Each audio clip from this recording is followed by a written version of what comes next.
What happens when life hits you blow for blow and the storms seem never ending? Yet, instead of laying down and giving up, letting your storms consume you, you remain steadfast, finding the willpower, the strength you didn't know existed, and the courage to keep pushing forward. That is perseverance. How you respond to your circumstances is key. Welcome to the basics of perseverance.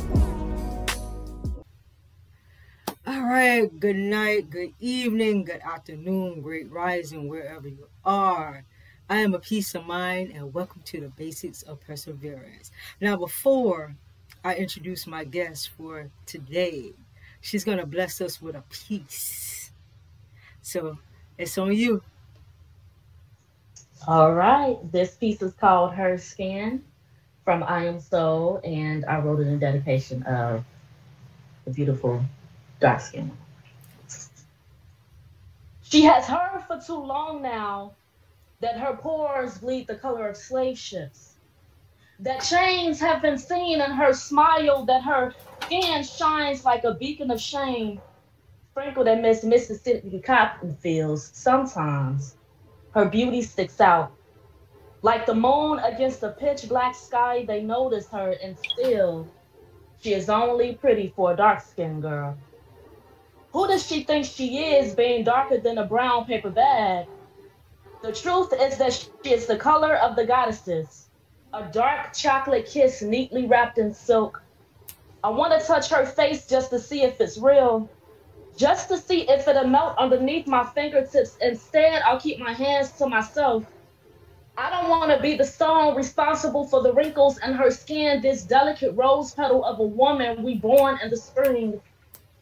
I don't want my touch to taint her beauty, where not even the bite of winter dares to diminish her light. I like that, and it's interesting you did that one because I had jotted down in my notes. That was one of the ones that I had in my notes because I'm going to bring you on to another platform called Let's Talk, and we're going to talk about your authorship. All right, you guys, so I am going to introduce my guest. You just heard a piece from her book, I Am Soul. She's an author, she's a poet, and yeah, she's a positive influence. She has a major impact, especially in the Black community. So, my guest for the evening is Miss Yecheilyah Ysrayl. Hey, I hey. got it good. And I really appreciate you being on tonight because you could have been doing anything else tonight. So I always like to say thank you for your time to be on and having this little discussion with me. All Oh, no right. problem. Thank you for having me. So we're going to jump right into it and be authentic. Be yourself. You know how Yes, be yes. yourself. Feel how you feel. Always, always. So, for those who do not know you, who are you as an individual? Oh, wait. I am a nerd. I am extremely silly. I'm like the perfect combination between seriousness and silly. Okay. I am a very disciplined person, very get the work done, but I can be very kind of laid back and reserved. I consider myself shy. When I say that, people don't believe me, but I'm telling y'all, I'm a really shy, laid back, reserved person. But when I get to know people, I'm real silly and fun and things like that. So I'm reserved. I like to do the boring stuff, like just kind of sit around, read, write. Uh, I'm like your cool nerdy friend or whatever. I can resonate with that. So it's kind of like when you get the vibe for the individual, for the person, then you could be just like, but you got to sit back and observe them first just to see how they move. Yeah, yeah. I mean, because naturally, I'm a big listener. Mm-hmm. So I'm not one of those people that's gonna walk into the room and start talking. I'm not even one of those people that's gonna walk in the room and sit in the front. I'm gonna sit all the way in the back and I'm gonna be quiet and I'm gonna listen. And so that gives me the opportunity to kind of feel the vibe. And if I feel comfortable around people, if I feel comfortable with the energy, if I feel like it's kind of chill or whatever, Mm-hmm. then the more I get to know people, the more of my personality comes out. Okay, that's understandable. I can definitely resonate with that. So we go through things in life, and sometimes we get hit blow for blow. Seem like the storms just won't end. So when life happens, how do you process it? What is your process, and can you give us an example of something that you went through and how you handled it? Wow, there's a lot of examples. So I'll go back a little bit. I am originally from Chicago, south Hmm. side of Chicago. I spent the first 9 years of my life in the Robert Taylor Projects, which at that time, Robert Taylor and Cabrini Green were considered the poorest urban communities in the United States at that time, Okay. because you had a lot of poverty in the area, and you also had a lot of people who were crack addicts in the early 90s, coming from the crack epidemic of the 80s. So Okay. those of us who were born in the late 80s and were children in the early 90s and stuff like that, a lot of us grew up around a lot of mothers, fathers, aunts, and uncles who were either addicts or dealers. So we had to deal with because in the projects, there were a disproportionate number of women to children, tons of women and children, not enough fathers around. So it was a lot of things that I've seen that children probably shouldn't see, a lot of trauma involved in living in that kind of environment. um by the time when I was 10, I got hit by a car, Mm. and that was maybe almost a year before we became homeless. So I Okay. have a lot of instances in my life where I've had to overcome, uh not just like battles, because we all go through storms, but things that seemed bigger than me at the time. You just a little kid and stuff like that, and Yeah. feeling like you have to sort of mature earlier. Hmm.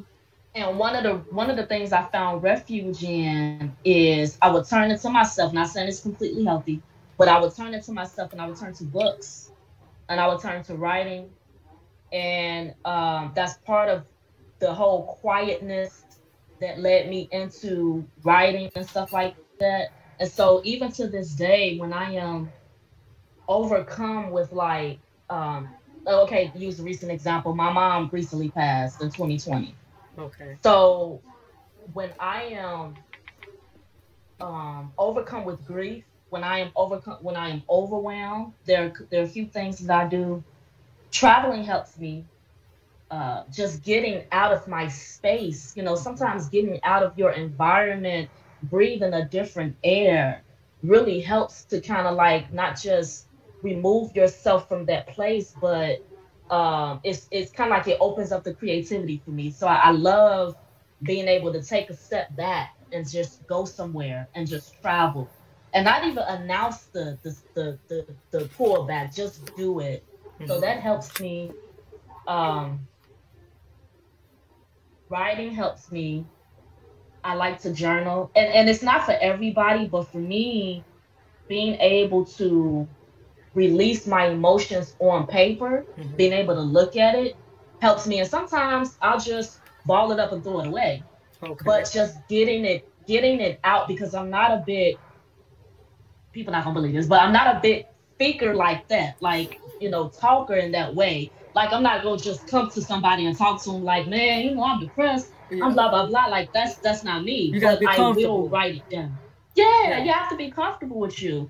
So, and if I'm not comfortable with you, usually I write it down, Hmm. and that helps me to kind of look at it. Like, it's more, journaling is more than just write the act of writing it, but what you do once you've written it. It allows me to look at it and see that this is how I'm feeling. These are the feelings that I have. And maybe, like I said, okay, it's time to throw that paper away, burn it. That ain't, okay, we got it out. Yeah. So, yeah. Okay. It's interesting you say that because I've had it's a lot of people that journal and write things down because when they can't express it verbally, that's their way of getting it Yeah. out. Or Yeah. if you're going through something and something bothered you, something hurt you, like you say, you balled it up, and some people write it, balled it up, and go throw it in a lake or burn it, like you said. So that's actually therapeutic. I would say it's like some type of self therapy. You Yeah, say, yeah, yeah, that's, absolutely. I definitely would say. agree. It's yeah, Okay, okay.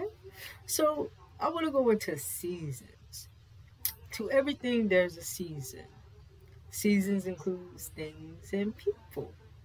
So, have you ever yeah. found yourself in a season bringing along someone that you should have left in your previous season?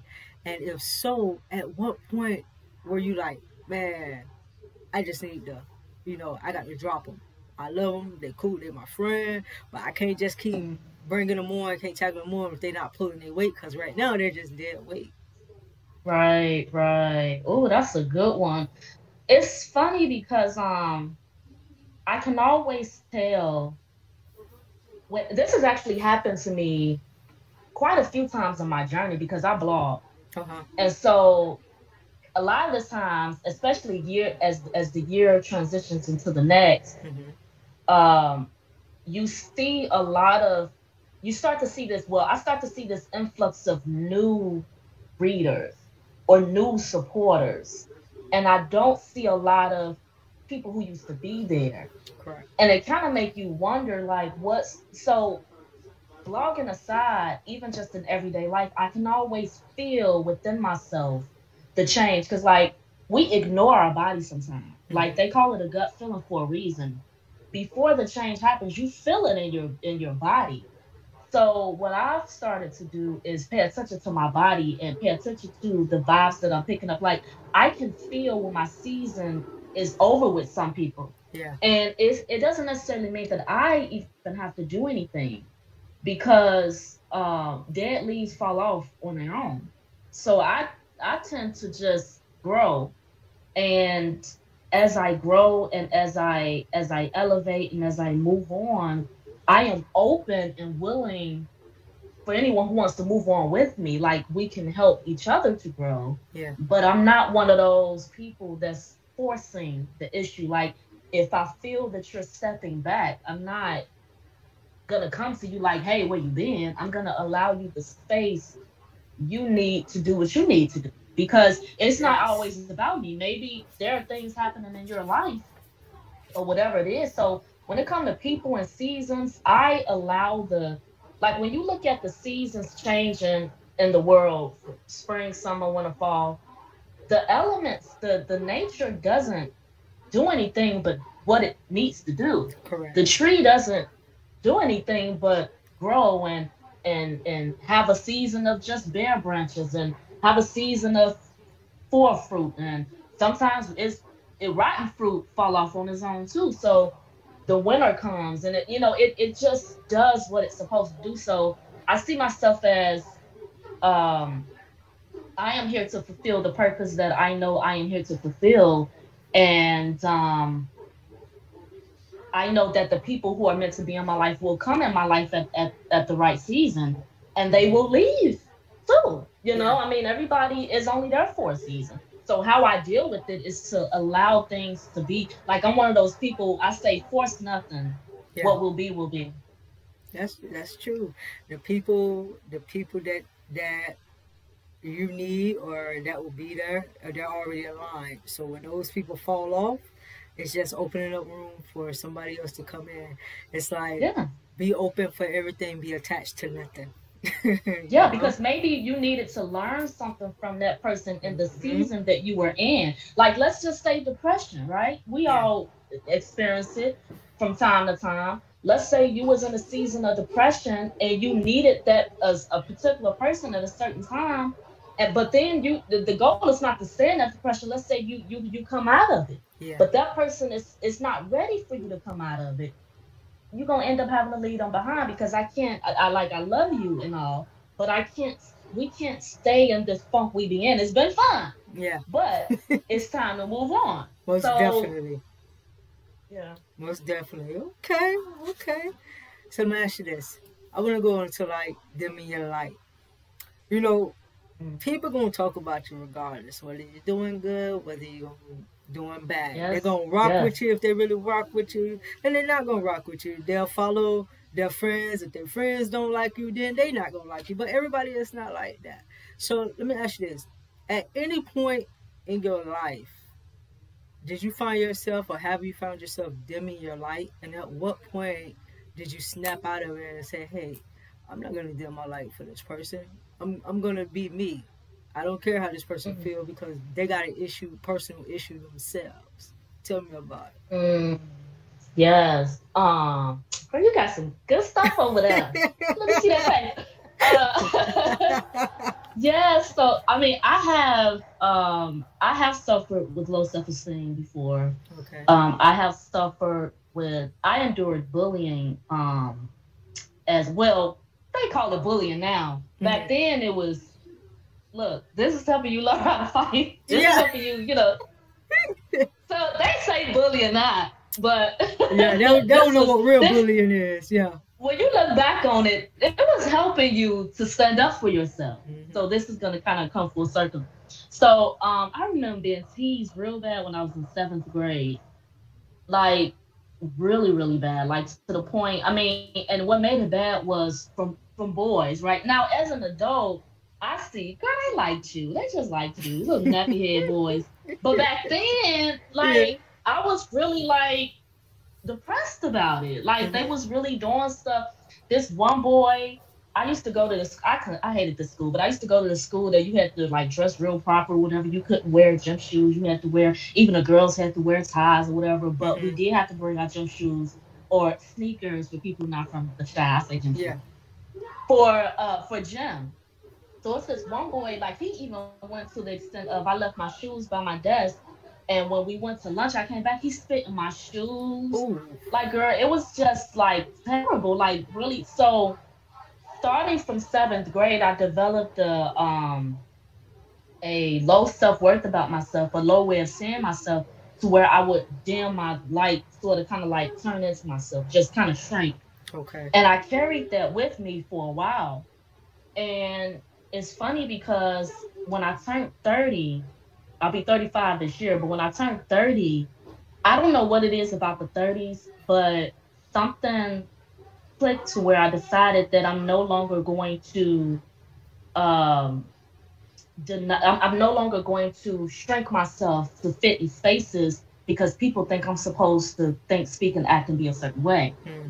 And so there were organizations that I left, there were membership programs that I left, writing and otherwise, to focus on learning more about me and the things that I actually wanted. Okay. So like I went back to school, I moved to a new city, and since then I've been what they say living out loud. It basically just being completely and 100% me. So what that means is if I'm a nerd, I'm openly a nerd. I read all the books. If I'm silly, I'm openly silly now. Whereas I used to kind of just I'll laugh about it, but I ain't gonna tell nobody. You know what Yeah. I'm saying? I ain't gonna just like like you'll be surprised the ways that you dim your light. Yeah. But now, and this was especially after I lost my mom. Okay. Anyone who has lost a parent, because I lost both my parents. My dad passed when I was 13. He died of cancer. And my mom passed in 2020. So when you lose a parent, it changes you. Yeah. And so when I lost my mom, something happened where I felt sort of a courage to be even more myself than I've ever been. Hmm. So even, starting at 30, when the process of that deep self-love started, I really dug into it in 2020. Mom dies, we're in the middle of a pandemic, a lot of different things is happening. I'm going through some other traumatic stuff in my life. And so it's like I've developed this thing where it's like I'm gonna post that funny meme. I'm gonna, talk about my work. I'm going to clap for myself. Like, and see, that's the thing that we underestimate is I'm not doing this for you. I'm clapping for myself. Mm-hmm. Like I'm jumping up and down about this, little thing because I'm proud of me. Yeah. And I decided, well, let's say in 2020 that I'm gonna live out loud. Like, and I don't mean it in a sense to where egotistical or arrogant. I don't mean it in that sense. I don't mean loving on myself in a sense of being a lover of self in the biblical sense. I just mean being authentically and openly just who I am and accepted or not. This is me. Yes. Okay. And you deserve to do that. It's nothing wrong with doing that. Because if people, everybody has a story. So a person, if you do that for yourself, a person can't say nothing to you about it because they don't know your story. Exactly. You know what I'm saying? Exactly. And so everybody has a story, So if somebody, hey, congratulations, you made it through, because somebody didn't make it through that went through the same thing you went through. But you decided that this is what you was going to do for you, Right. A lot of people don't understand that. Yeah, that's a good point. Everybody has a story. I like to say that it's easy to judge people when you don't know their story. Mm-hmm. And that's the problem, because they don't know your business. That's why they always got something to say. Mm-hmm. Right. So I let them always have something to say. I let them assume. You're going to assume unless you ask questions. It's not lying. You don't ask the right questions, you're going to get the right response. That's just me. That's how I feel. If you want to know something, ask questions. Don't assume that you know because a person's not talking to you. And that's what people mess up a lot. Instead of getting to know a person, they assume, so they miss a whole paragraph about that person. And y'all remember what they say: when you assume, you make out of me and you. Now let's go back. And remember, that's what the old folks used to say. For real. So I want to go into I'm going to touch a little something like this. Friends. I want you to listen to these words, right? Okay. And you can group them or how would I say it? Correlate them the way they fit.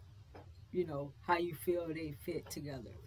So we have friends, trust, honesty, loyalty, deceit, betrayal. What do you make of those combinations? How do they correlate in your perspective? Well, the deceit and betrayal part don't belong with the friend part for sure. So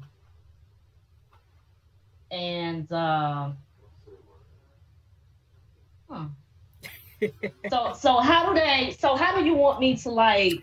However you feel, for your perspective, mesh them together. However you feel. You say the words again. Okay, so you said deceit and betrayal. You said deceit. You want to take deceit and betrayal because you said those are not friends. They automatic eliminated. So that's what sticks out to me is that those ones seem to be out of place with the honesty, the trust, the friendship, the loyalty part. Like it sounded good at first, then those parts didn't seem to fit together. Yeah, because I look at it like this: you could be friends with somebody, you can start off trusting them, you can start off having loyalty with them, but then at some point they could possibly betray you. You get what I'm saying? Now, see, this goes to, well, what is friendship? Mm-hmm. So how I look at it is, I think that the word friend has been watered down, and we have applied it to situations where it's not a real friendship. Like a real friendship is almost like a family thing. It's almost like, they say blood is thicker than water, whereas it's almost like the blood and the water, like the friend, a true friend is like a family member. It's somebody who you would lay down your life and die for. I know that sounds extreme, but that's what a real friend is. So when we come in contact with different people, we're so quick to throw the friendship flag out there, when really, scripture says like you test friendship. Like everybody's just not your friendship has to be tested. So is Yes. this person really your friend? Or were they one of those people we was talking about who was just in your life for a season? Is this somebody you are supposed to learn from, or were they supposed to learn from you? Like, what kind of relationship was this, and did we mistake it for friendship? So when I hear those words and I hear friendship, friendship to me, that's an unbreakable bond. That means that you will protect my name when I'm not in the room with you. That's Yeah. friendship. That means that we can disagree, but like, okay, a perfect example, Lean on Me. Lean on Hmm. Me is one of my favorite movies. I love children, I love teaching. And it's just funny. So there was a scene where the Morgan Freeman, um Mr. Clark and the other guy, I forgot, they was arguing real bad. Everybody know that scene. It was, you're gonna apologize and you do Yeah. it, all of that stuff. And then he left and he was like, now come on, let's get dinner. Like, that's friendship to me. Like, we could be so passionate about something and we can maybe have an argument where we disagree, but then it's like, now let's go get some food. I'm not about to mess with you. Like, you know what I'm saying? Yeah. It doesn't break the bond because our friendship is a family ship more so than it is, Yeah. these little rinky dink friendships people having out here, girl. Like, those not friendships. They ain't your friends. Yeah. Though those are like association, whatever it is. Put another name on is what we need to do. What Associates, because associates? Yeah. you got different levels. I got different levels. It's different levels to Yeah, it. that's You got it. multi Yeah. levels. You got your, so it's kind of like you got your communicative level, you got your associate level, you got your executive level, and then you got VIP.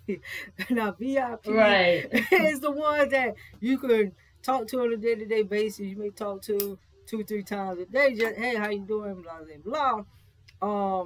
Versus that one friend, the people you call, y'all may just hang out, or y'all may just talk when you at work, or that may be your outing friends. Let's go to brunch Hmm. type friends. So you got your set of friends for, you know, different scenarios. And I always say, like, you know who your friends are when you're down, when you're in dire need for something, if you Yep. need something. You, Yep. So that's who's ever success. there? Who's dependable? Who's there? Who's not always leeching off of you? Always wanting, needing. But the moment you say, "Hey, could you go do this for me?" First time you ever asked them to do something, ain't never asked nothing. First time, can you go do this? Oh no, I gotta do this. Oh no, I ain't got it. Da da da. And then here they go again. They probably come back that next week. Hey, can you do this for me? Can I borrow this? Da da da da. You know, so like you said, Hmm. friend is watered down when they be like, "Oh, I'm 100. I keep 100." I be looking at them like, man, shut up. Stop claiming you 100, because people that talk about people that put, oh, I'm 100, this that third, people that claim they 100, they ain't 100, because a person that's 100, they ain't gotta advertise it. Ain't gonna do too much talking. Yeah. Yeah, Hmm. you know what I'm saying. So being that we get off of that talk, I want to go into forgiveness. You know, forgiveness is not easy for everybody. Forgiveness is a It's not. process. You know, some people forgive quicker than others. Um, So, having said that, oh, and when you forgive, people fail to realize that it releases a lot off of you. It open up doors that probably would haven't opened if you were still holding that grudge. Forgiveness calls illness. So while you're still mad at this person, they're going about their lives not worried about you. So the question is it easy or hard for you to forgive? What is your process of forgiving someone? And if you forgiven someone and that person passed by you today, would you be able to have a conversation with them? Hmm. So what is which one was first? My So your process of first one forgiving? is it easy for you to forgive or no? Is it easy for me to forgive? What's my process? And if I can speak to it is easy for me to get to Okay. forgive. I'm not really a grudge holder type person. I might be a little naive in some situations, but I'm just a genuinely forgiving person. Like I don't. I forgive people. People probably say probably shouldn't forgive. That's just the type of person I am. My process of forgiveness depends on the level of betrayal that was done to me. I'm an easy forgiver, but it's not a situation where I mean, it doesn't mean that we're gonna necessarily hang out again, depending on what it was. Like, we don't have to be besties, but I forgive you. My process is usually taking a step back to analyze the situation in its wholeness, try to not allow my emotions to get in the way. Like, I don't want to make any hasty decisions because you're caught up in emotion, you're caught up in a moment. So my process is to take a step back, take a few days and examine, because I'm not a saint either. So, for a situation, no, seriously, like if a situation occurs between two people, so both of y'all did something in some kind of way. Like, relationships take two people. And I think that it's not just romantic relationships, it's relationships in general. It's family ships, it's friendships. And so when something happens that we get mad at each other in relationships, we both have to analyze the part that we played in it.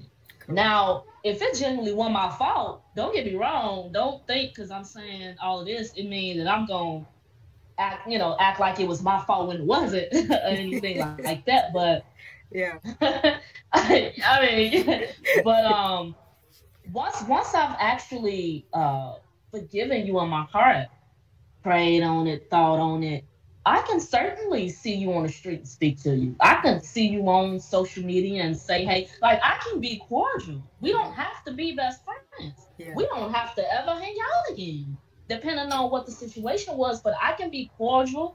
I could be supportive even. If maybe you came out with a business or something like that.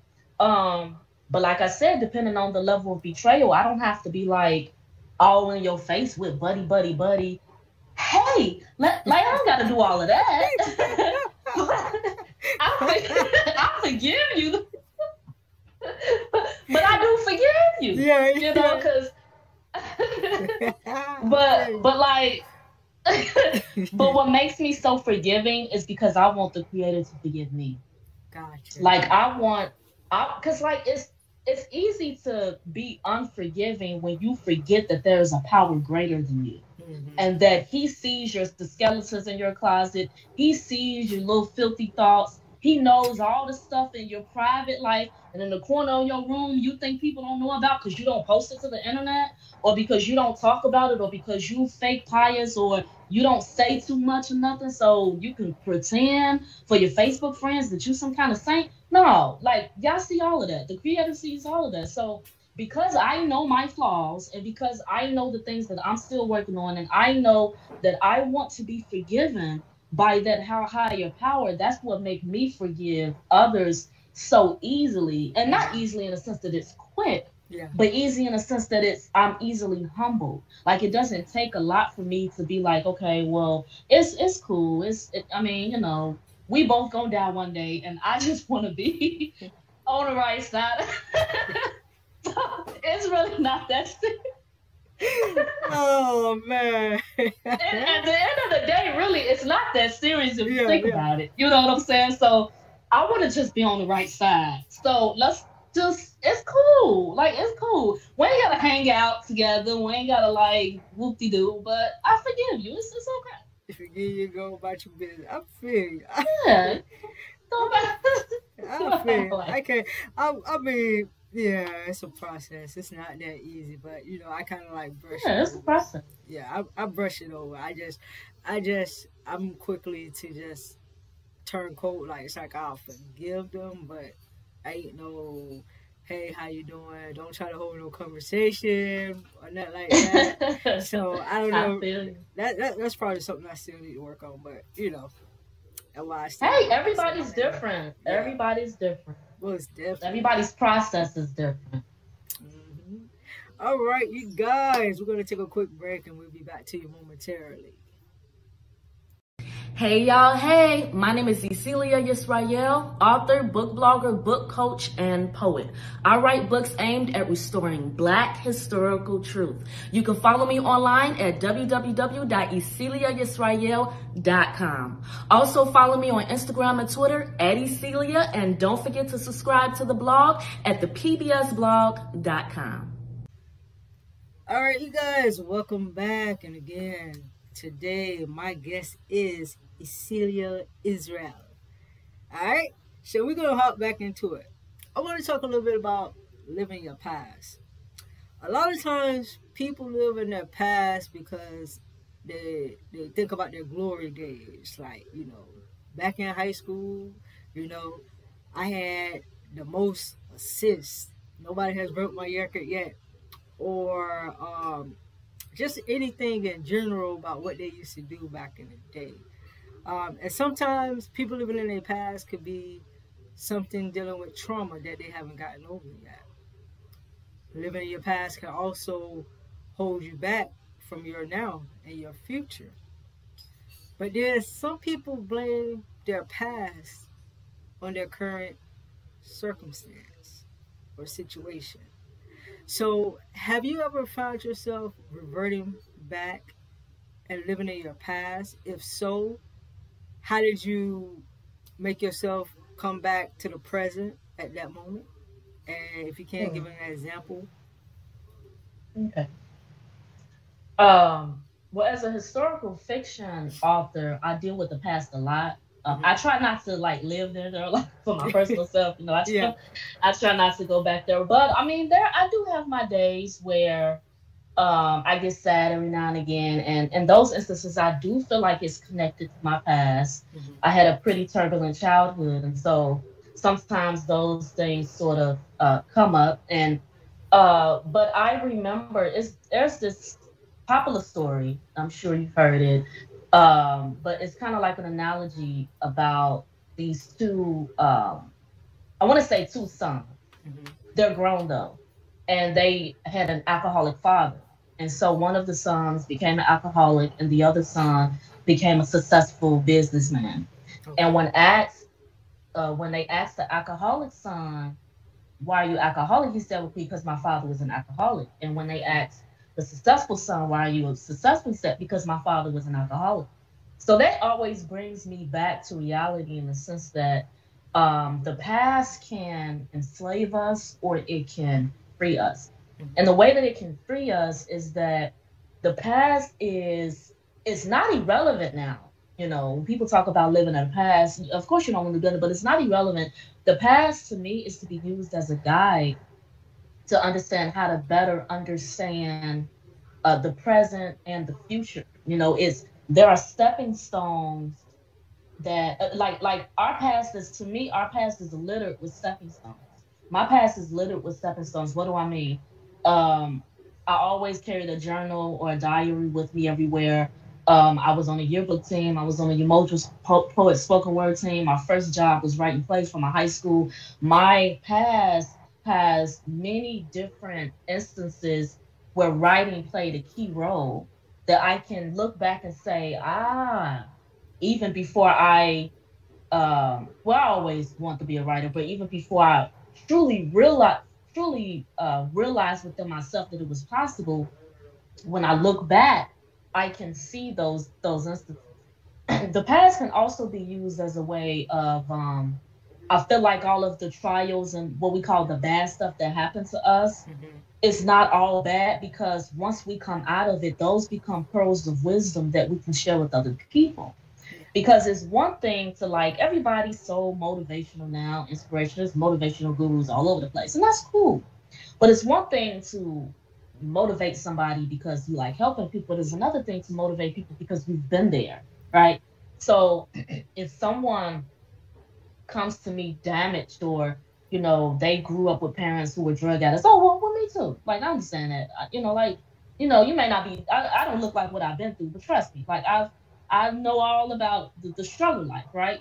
Someone comes to me who may be dealing with a disability. Like I said, I was hit by a car when I was 10.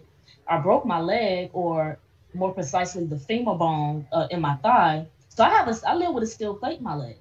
And so every day I'm reminded of that's sort of like a daily struggle for me because it's not always easy. Like when the weather changes, I feel it in my legs. Sometimes I experience pain similar to arthritis. Um, People used to joke when I was little around the time it happened, like, does the what they say, does the metal detectors go off when you go through it? No, you don't.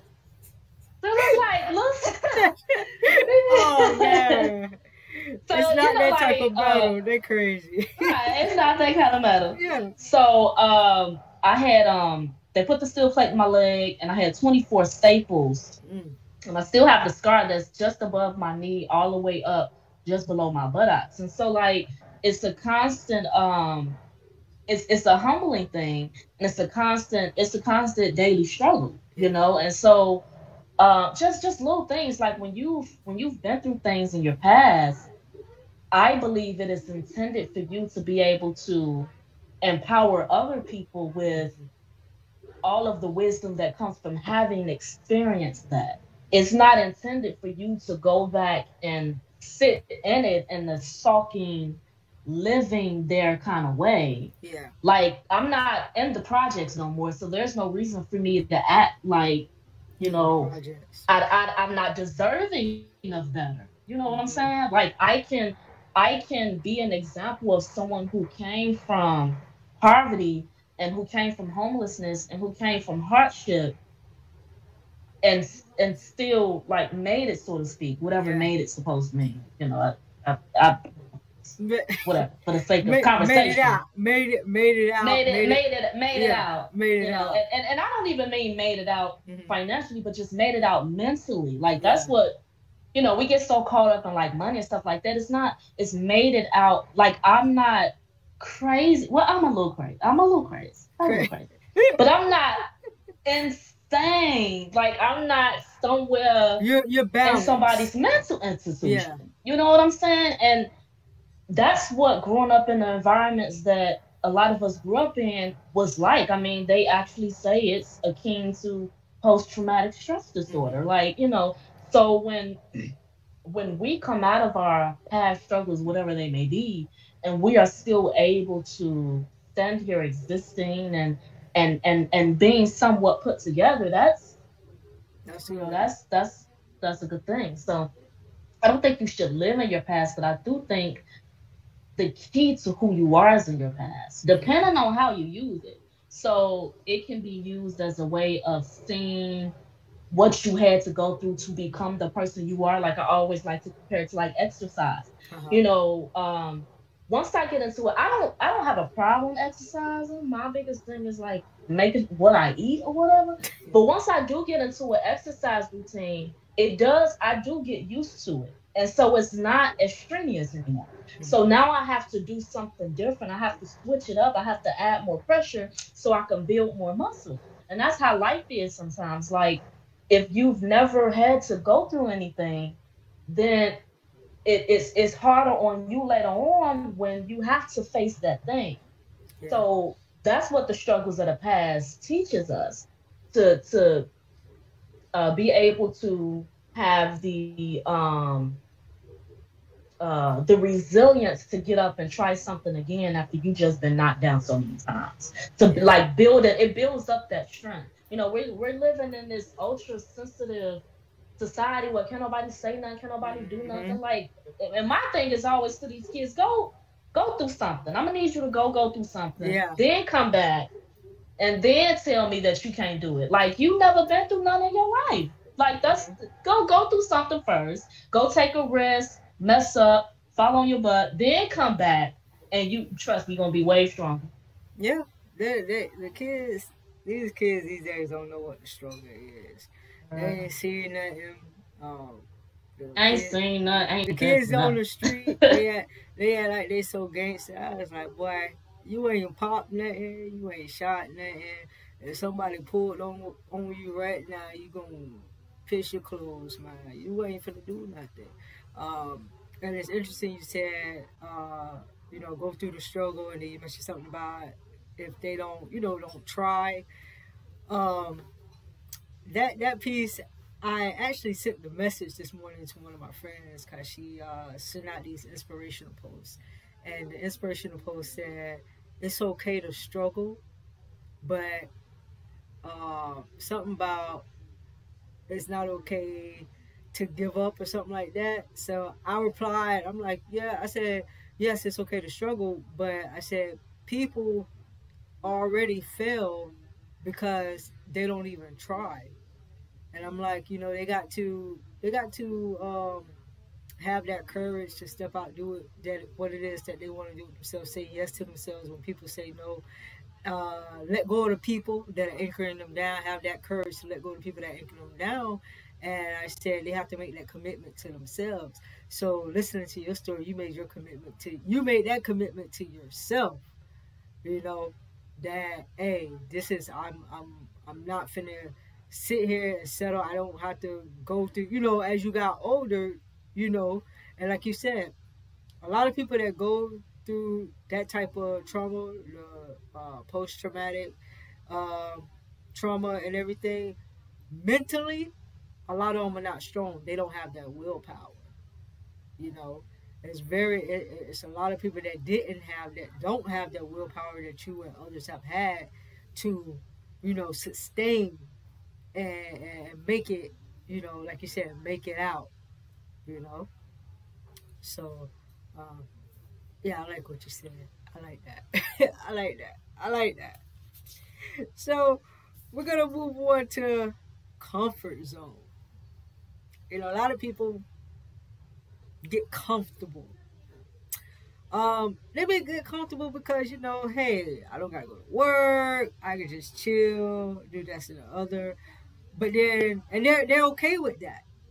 There's some people that are just comfortable, and they could be lazy, and they're cool with that. But there are some people that sit in a comfortable zone when they know they could be doing more. Whether you're retired or whatever, you go to work, come on, they know they could be doing more. So, have you ever found yourself in a comfort zone? And if so, at what point do you was like, man, I need to tighten up. I need to get it together. I need to push myself. I need to keep moving. I need to, get involved with something. Yeah, yeah. um, but like we started the conversation off with, I'm not um a very outspoken person at first. Like I'm not a big talker. Yeah.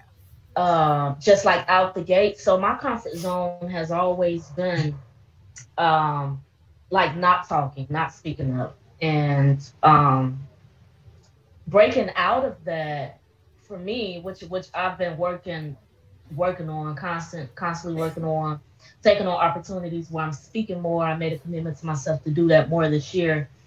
Breaking out of that came when I realized that there's no growth Mm-hmm. in the comfort zone. There's no, and I hate that it has become a cliche to say that comfort places are beautiful, but nothing ever grows there. I hate that that has become a cliche because it is true. Things become cliches because they're true.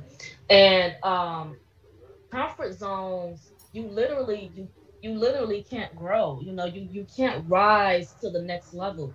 And mostly it takes a certain level of courage Mm-hmm. to break out of that comfort zone, to do something different because you want a different result. Because at first you might see yourself doing something that was successful, and you keep doing it and you keep doing it and you keep doing it. It's great, but are you growing though? Right? So after you've done this thing and done this thing and done this thing, now it's time for you to move up a little bit. Maybe now it's time for you to kind of just like level up a little bit. And so when I think about breaking out of comfort zones, that's what make me break out of my comfort zone is um, because I have a sincere desire to grow. Um, and growth may mean different things to different people, but I have a sincere desire to make sure that everything that I'm doing is improving some kind of way, inch by inch, little by little. That the Yecheilyah in 2022 is a little bit better than the Yecheilyah in 2021.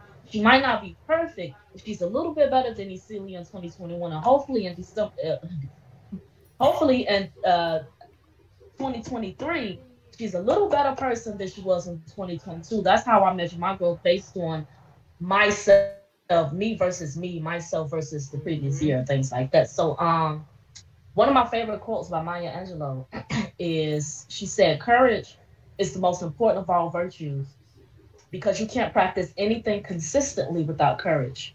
You can't be consistently kind, you can't be consistently generous, you can't be you can be it for a while, but you can't be consistent without courage, because something is going to, you're going to be afraid, and something's going to stop you. And so that's that's that's why that's one of my favorite quotes, is that like, it takes courage to break out of your comfort zone. It takes vulnerability. It takes a willingness to fail in public. A lot of people don't want to fail in public, but failure is good because it teaches you what not to, what not to do. So you want to be successful at whatever you're doing, and that means that you have to know what does not work. And sometimes when you do something that does not work and you fail at it, that's showing you that it does not work, and you don't do it again, right? So when you cross that street, so the next time you cross that street, Yecheilyah, you're not gonna run across the street, because you might get hit by a car. Lesson learned. It can be as simple as that. You know, our parents tell us, we hear adults saying, "Don't run across that street," and blah blah blah blah blah. And somebody actually told me too, after I get hit, she should have been running across the street. Oh, I was mad at them. Like, why would you say that? But anyway, so but they was right. You know, so it's little things like that, like comfort zones may be good for a while, and like the saying say, it may be pretty there, and it's comfortable for a reason. When you think about comfortability, like I think about, like, it's cold now, I like to be under all the covers, and you warm, and you eat your snacks, and you watching TV, and it may be fun. But if you spend too much time in the bed under covers eating snacks and watching TV, you're gonna gain weight. Yeah. You're gonna create all these issues from not exercising. You're not gonna achieve any growth that way. So if we look at our life, our careers, or whatever, as if we look at the comfort zone as sitting in the bed on a whole bunch of covers, eating snacks, and watch TV, then we can realize that you're not gonna get nothing done doing that. Get up, exercise, eat something healthy, go out in the sunshine, open the windows, light a candle, get some work done. That's the only way you're gonna grow. And that's how I look at it, as I know I have to speak more, because not speaking is part of my comfort. Okay, you gonna do it. You gonna get there. You gonna get there. I'm because you step one. Yeah, it's a process. When you do it like that, it's a process. Especially when you're speaking in front of people and everything, it's a process. So. Absolutely. I mean, I don't mind doing spoken word and stuff like that. Like, I do spoken word poetry. I've done it before, but public speaking is a constant challenge for me, and a constant it's a constant what do you call it? It's something I'm constantly working on. It's a constant. I am at that point now where I'm not afraid to speak. But I do have to speak about stuff I'm passionate about. I do have to. Yeah. So, like I said, like comfort zones, I have comfort zones. A lot of people have comfort zones, but I know that I cannot grow in my comfort zone. So my thing now is, because I'll be talking about fear next month. In March actually, I'll be teaching a class on it. Like, my thing now is not being afraid. Having that courage, like, that's a really big part of getting out the comfort zone, is overcoming your fears. Okay. And once you overcome, and the only way to overcome the fear is to do it. I know that's another cliche. We hear it all the time, but seriously, the only way, it's people who are scared to publish their book. It's people who, a lot of the stuff people see me doing, they think it comes easy to me. No. It don't. You think I want to put my writing out there on the internet, on somebody's Instagram? No.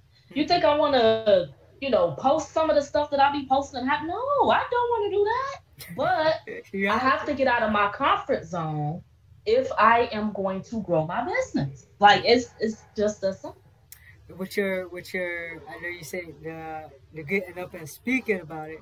use your experience. You know how you say you talk about some stuff that you're passionate about? Yep. And see, when you do your Yep. spoken word, you're comfortable because that's your zone. So that's Right. that comfortability right there. You're in your zone. That's no problem. So when you got think of it like what it ease you into it, think of an experience and start off with that experience. Like you may say, Yep. Those hey, stories. yeah, hey, I'm talking about fear, but actually, I was fearful for getting up here to talk to, just take, Right. yeah, just roll them in Right. like that, and so I'm scared to talk to y'all, to be honest. yeah, Right. and that'll reel them Right. in because you are actually it's something that you're not just gonna say it just to say it. It's something that you're actually feeling It's and true. everything. Yeah, Yeah. and Right. people can I'ma relate say to that for real. sorry. Yeah, people can relate to something that you went through. And then once you get into your message, then it just makes it flow so Right. much easier. You know what I'm saying? So Right. yeah, man, that'll be Right. good. Because the secret that I learned, and I'm not gonna give all my juice away before March, but the secret that I learned was everybody's afraid. Hmm. If you think about it, everybody's afraid of something.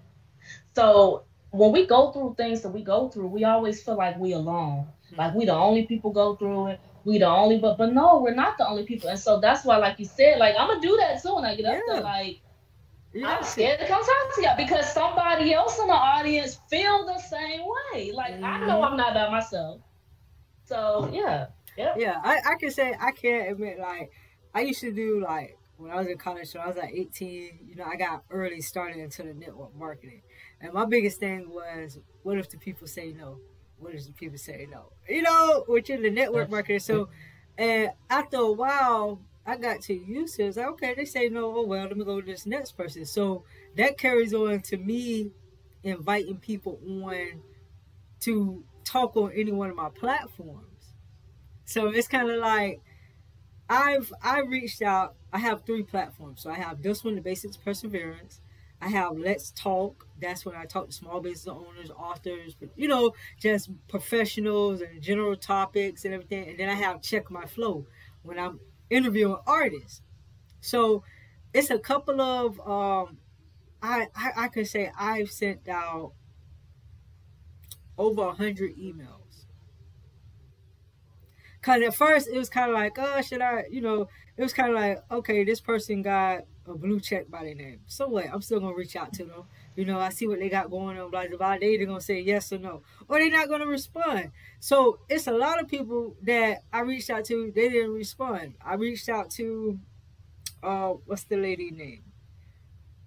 She got a lifetime. Oh, I'm so upset about myself. I can't remember her name, but she her story, she got a biopic on YouTube that, well, it was on, I found it on YouTube, but it's on Lifetime. And pretty much growing up, like, she was in the system. Her mom didn't want her. Her dad left them to pursue his dream to sing.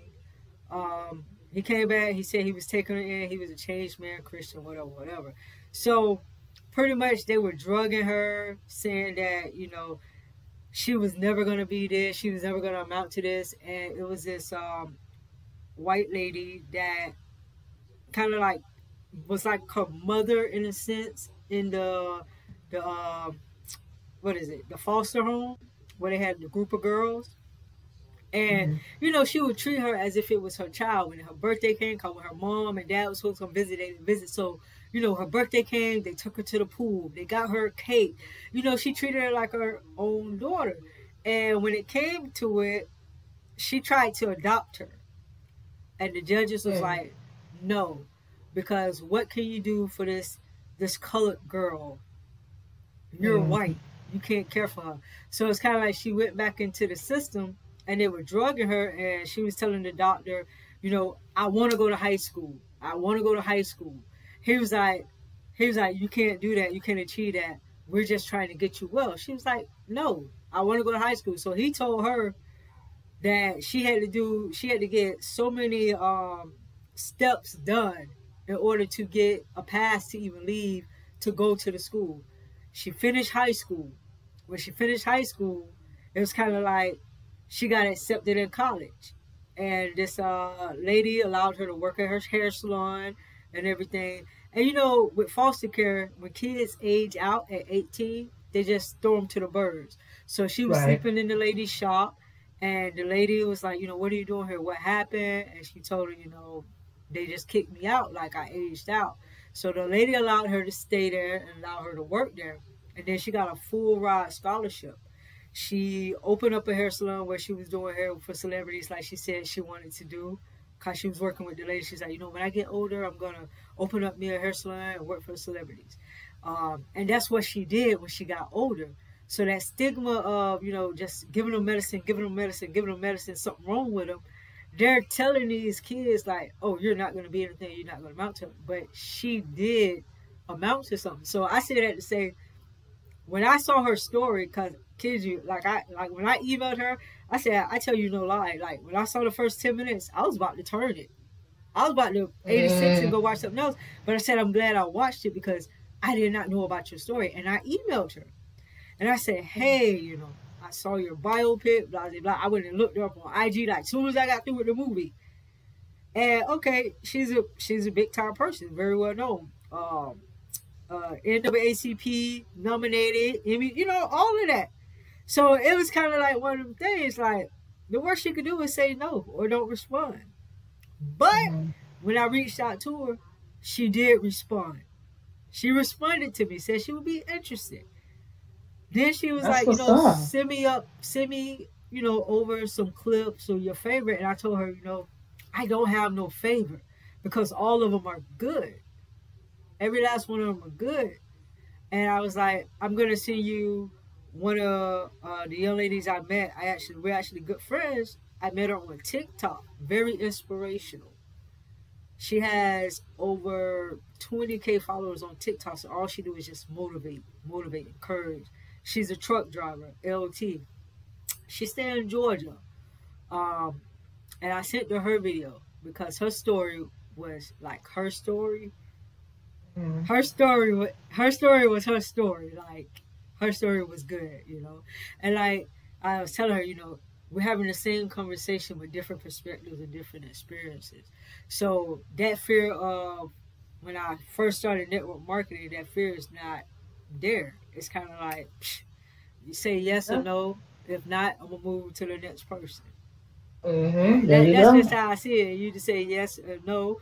I had people to say yes, I'm interested, but they never get back to me or they never respond to me. So automatically, in my mind, it's kind of like they feel like they too good enough or they too big um, to even be on my platform. But me, I don't care about it. I'm on social media, but I'm not on social media because social media is just a tool. And being that it's just a tool, regardless of how many followers or likes you got, it doesn't matter because whatever you post, whoever it needs to reach, it will reach them. You know what I'm saying? So I got off a little bit, but I just had to, share that part right there. That's But that's that's but yeah, so yeah, yeah. Are you gonna? Is it gonna be in person or streaming? Your speak, your when you Oh, go it's to gonna see. be in person. Oh, I'll have to it's going to be it's a conference called the We Believe Conference, hosted by the Network of Women Business Owners. It's going to be in Gulfport, Mississippi. okay. Of course, all COVID-19 protocols will be followed, social distancing, and masks and stuff like that. But yeah, it's different women talking about teaching about different topics, Hmm. and each person covering an aspect that will be beneficial to business. Okay. And so mine just happened to be overcoming fear in business. And so the interesting thing about it is that most of my talk is going to be talking about overcoming fear in general and how we feel about ourselves impacts our business. And so Hmm. that's why I sincerely believe that we are our most important work Yeah. because how we feel about ourselves cannot be disconnected from how we show up in business. It just cannot. Yeah. Is connected. I saw something years ago from the Six Figure Chicks page on Instagram, Cece. Hmm. May she continue to rest in peace. That was crazy hearing about her passing. But she posted something back when she was still alive that I had screenshot and never forgot. And it said, you can't run a you can't you can't run a successful business with low self-esteem. Mm-hmm. And as harsh as that's the harsh reality. I mean, it's true. You can't. I mean, and I know that we all it's never, growth and healing is not linear. It's always pockets, or at least for me, where, one moment you up, one moment you down, one moment you up, so they're always, but in general, you want to have a healthy sense of self. Because if you don't, that's really gonna mess with how you show up in your business. Okay. That makes sense. That makes plenty of sense. Okay. All right. Because, we can go on about that. So, let me ask you this. What is something you know now that you wish you would have known or someone would have told you in your earlier years? Mm. Just in general, any subject. In general. And what has been the best advice you've been given? Hmm. What do I know now that I wish I knew back then? I mean, it's so much. I wish I knew more about black my I wish I knew more about the black presence biblically, Mm-hmm. spiritually, than back then, when I didn't even know who I was. Now, and I say that because when we talk about scripture specifically, but spirituality in general, it's hard for black people in particular to believe in something they don't see themselves as a part of. Mm-hmm. So I don't really want to say I wish I had known, because I believe that everything happens as it is supposed to. Uh, there's no telling how I would have handled certain information when I was less mature than I handled when it came to me.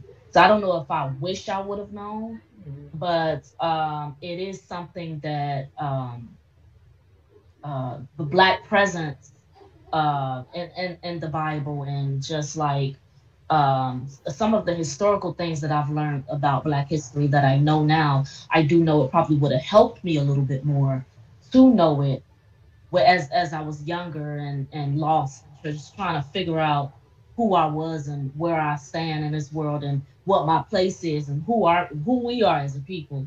I know it would have helped more.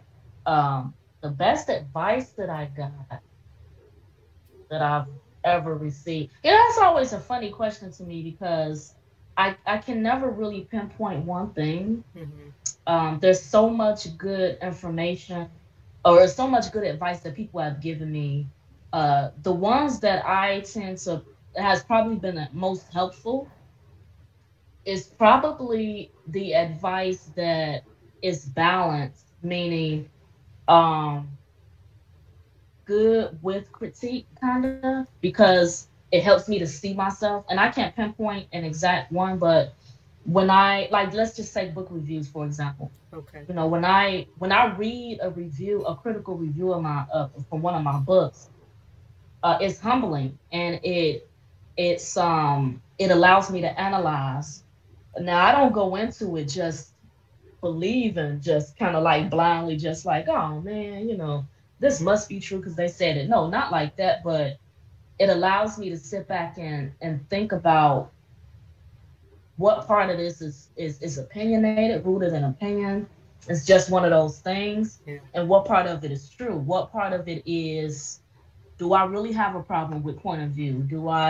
Could I have edited this part better? Or, did I say this word too many times? And so taking that example and applying it to life, when people give me advice that really tell me about myself in ways that may be hard for me to see, it helps me to grow more, because it helps me to sit back and be like, whether good or bad, because sometimes, like, it's hard to see yourself outside of you. So that's why we need other people. Like, nothing that I've achieved has been of my own accord. Everything that I have been able to accomplish so far has been through the help of other people.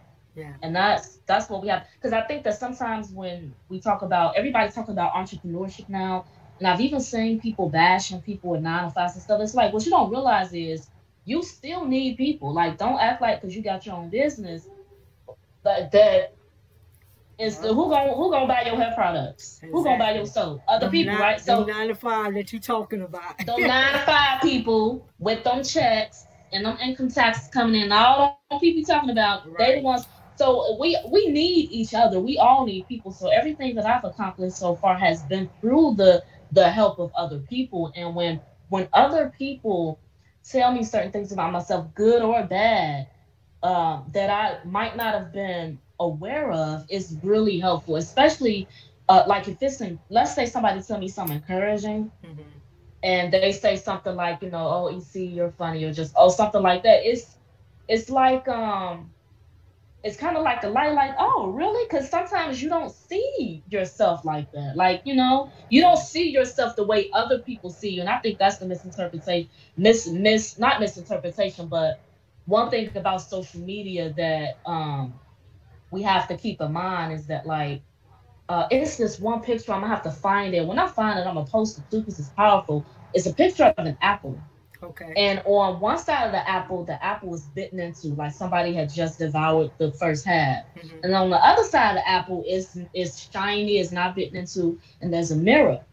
And so social media really shows you that shiny, not bitten into part. There's a whole other side of that you Hmm. don't see, that's impossible for you to see. Yeah. No matter how transparent people may be on social media, you still don't know anything about how people are really living their life. I mean, you really don't know what is going on. For And real. so for me, like, I don't see myself sometimes the way other people might see me. So it's refreshing to hear sound advice, like advice that makes sense, Hmm. stuff that's just really stuff that I can use and I can really take with me. Okay, I like that. Yeah, you're definitely right.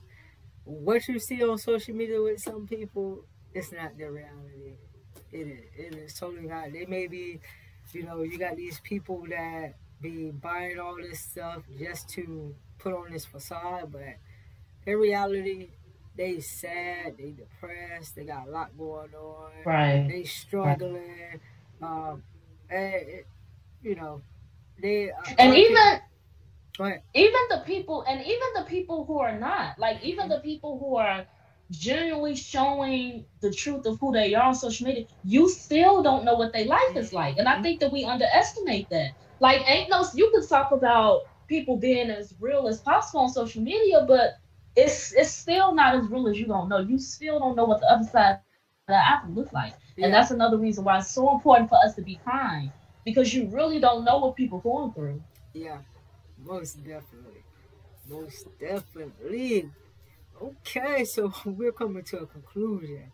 And I'm going to have you to close us up. But before you close us up, I'm going to give you a statement. When I get through with my statement, you're going to take off. All right? I'm gonna take off for what? You're going to you're gonna close us up. You're going to close us up. Oh, I'm just going to closing. Oh, just like reintroduce myself. So I just want to know. I No, don't no, know. no. No, I'm going to make a statement. I'm going to make a statement and your closing is going to build off of that statement. Oh, I get you. I told you I be kind of slow sometimes. I It's understand now. okay. It's okay. All right. Whew. All right. So, what you go through, what we go through, is only temporary. It's not who you are, but it makes you become who you need to be. Mhm. Yeah, absolutely. The things that we go through is always going to be useful for us in the future, depending on how we choose to. Going back to the sons with the alcoholic father. So we still have the power to choose, and that's very important. Like, we can choose to make decisions that's going to make our present more fulfilling, or we can and make our futures as strong as possible, or we can choose not to. So, yeah, I hope that everyone listens. I hope that something that I said today has blessed you. I hope that something in my experience has helped you to uh, see more of yourself. And I hope that I have empowered you in some kind of way. Maybe I made you laugh today, maybe not. Maybe maybe my story, maybe you come from a similar background. Whatever it is, I just want you to know that whatever struggles you're going through right now, know that those are going to be pearls of wisdom later on in life, and it's gonna be, you're gonna be stronger for it. And I know that's cliche, but like I said, cliches are true. Um, Most of them for a reason. So, um, you're gonna be stronger for it. It may not seem like it now, but you. And I'm Yecheilyah, and I hope that that helps. All right, thank you, EC. Now tell the folks where they can find you on the media, where they can get your books, your website, Yes, all that yes, good stuff. yes, yes. Well, you can find my website, which I'm sure will be somewhere typed out, because if I say it, you probably gonna be like, what? But it's YecheilyahYsrayl.com. It's my first and last name.com. That's where you can find my books, including the links to the books on Amazon. So I'm everywhere online. I'm on my author website, Amazon, barnesandnoble.com. Just type my name, you'll find it. You can find me on Instagram at Yecheilyah, Twitter at Yecheilyah, and the PBSblog.com. So Instagram at Yecheilyah, Twitter at Yecheilyah, the PBSblog.com, and Yecheilyah Ysrayl.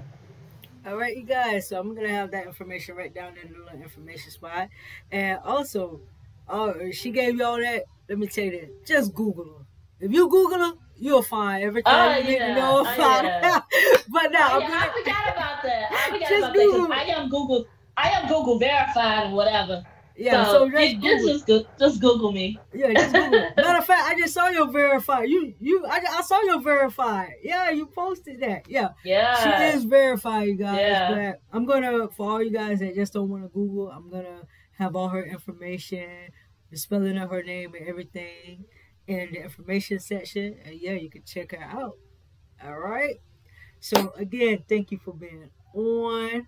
I look forward to talking to No you problem. on Thank you for my having me. other platform. Let's talk, because we're going to talk about books. So Yes, yes.